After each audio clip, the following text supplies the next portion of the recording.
Hello and welcome to your full moon video for the full moon of the 5th of March. This full moon taking place in the sign of Virgo and the lunar mansion of Purva Phalguni. Let's talk today a little bit about loyalty. Loyalty is something that we are able to give and something that we hopefully are able to give truly from our heart. But is it right or appropriate that we demand devotion in return? And if we do, is there truly anyone who is bound to give it to us? Is there anyone that has to give us that level of devotion that we really want? Loyalty, allegiance, devotion. To where do our true allegiances lie? Where should our true allegiances lie?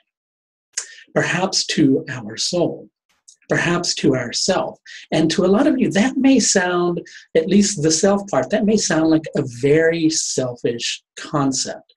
But actually, couldn't being truly devoted and truly aligned with ourselves be the most selfless act that we could actually commit? Right? When we are truly devoted to ourselves, when we're truly loyal to ourselves and the purpose that we're put here for. Now, I'm not talking about being loyal to the ego. I'm talking about being truly loyal to the self, being loyal to who you are. When you're aligned with that, aren't you being and doing the very thing that you're put here for and being the person that you were put here to be? And in doing that, aren't you able to give more of yourself to the planet, more of yourself to the people around you? Could it actually be that cooperation with others is truly based in cooperation with ourselves? The lunar mansion of Purva Phalguni, where this full moon happens, is based around the very concept of being aligned with yourself. Connecting with yourself more fully. It's also a very relationship-oriented nakshatra. Nakshatra is another word for the lunar mansions. So the idea is there that cooperation with oneself is something that actually can bring deeper cooperation with another person. But that's not where we always look for it. We tend to look for that loyalty, we look for that devotion from someone else. And we tend to look at our need to give to be one of giving to another.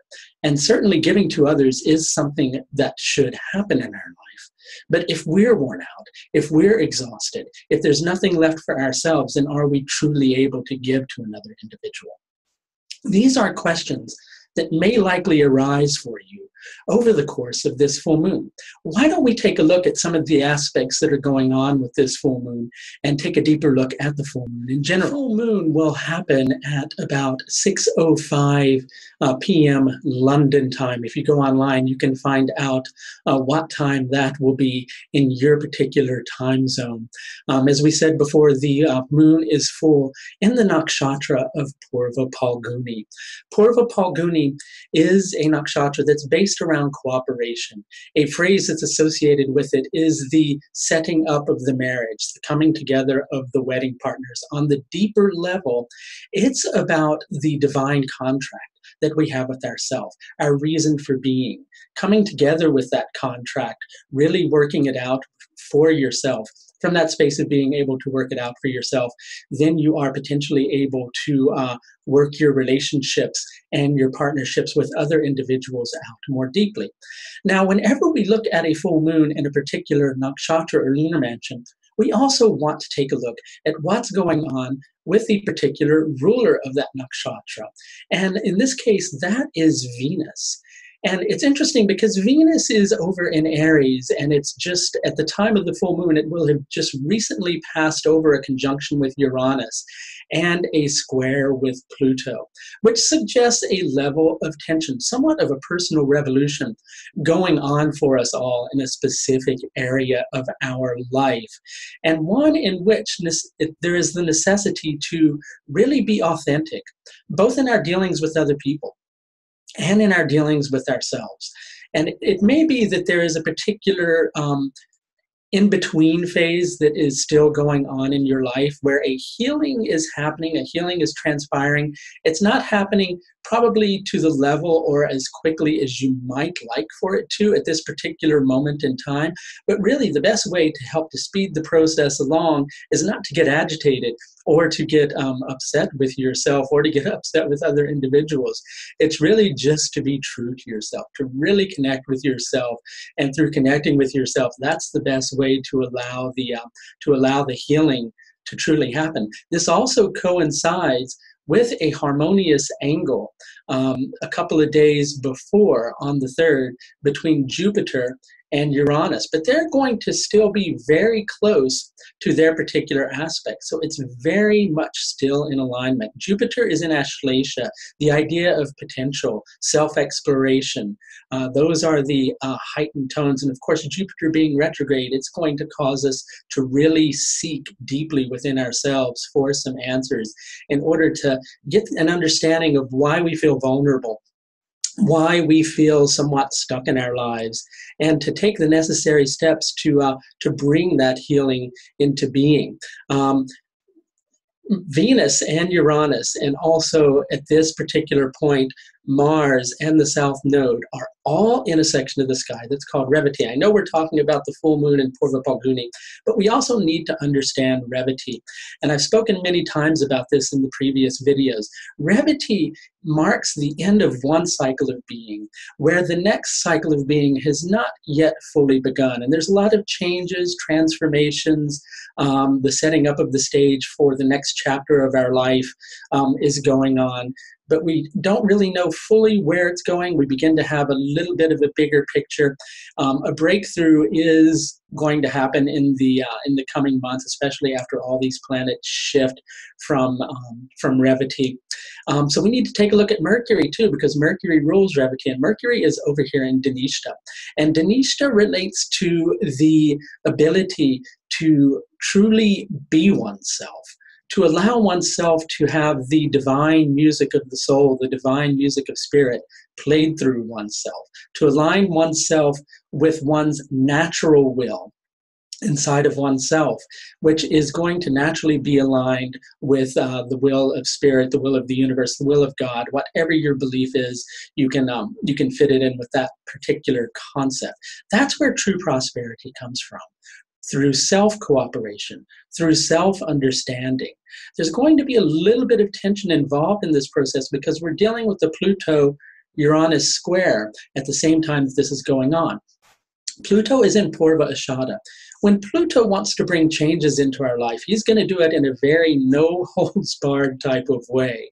And Purva Ashadha is about getting rid of those layers of the ego that keep one from being authentic, that keeps one from being real, that keeps one from being true to oneself. Quite often we put up a facade or a way of acting with the particular people in our lives, when really perhaps it's not necessary. Maybe it's best to just take all the masks off and let people see really who they're dealing with. Somewhere inside of ourselves, I think we fear doing that. We're afraid that particular people in our life might disappear.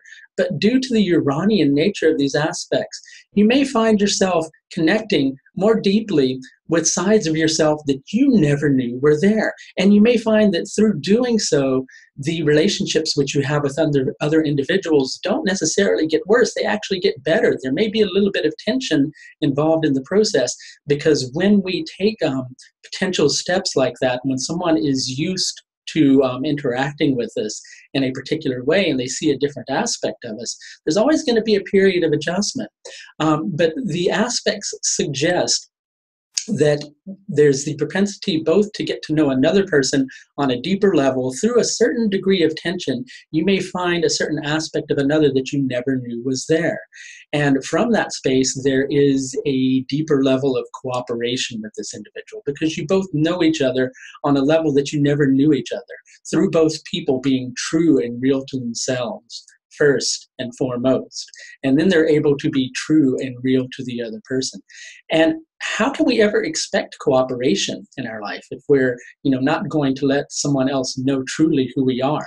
How can we expect devotion in our lives when somebody is not really going to know who they're meant to be devoted to? How can we expect somebody to be allied with us, to give us allegiance, if they don't know what they're giving allegiance to? So this full moon cycle, be true to yourself. Through being true to yourself, you can give more of yourself to others. There will be more of yourself to give. You waste a lot of energy. We all waste a lot of energy through putting up these masks, through putting up these levels of superficiality.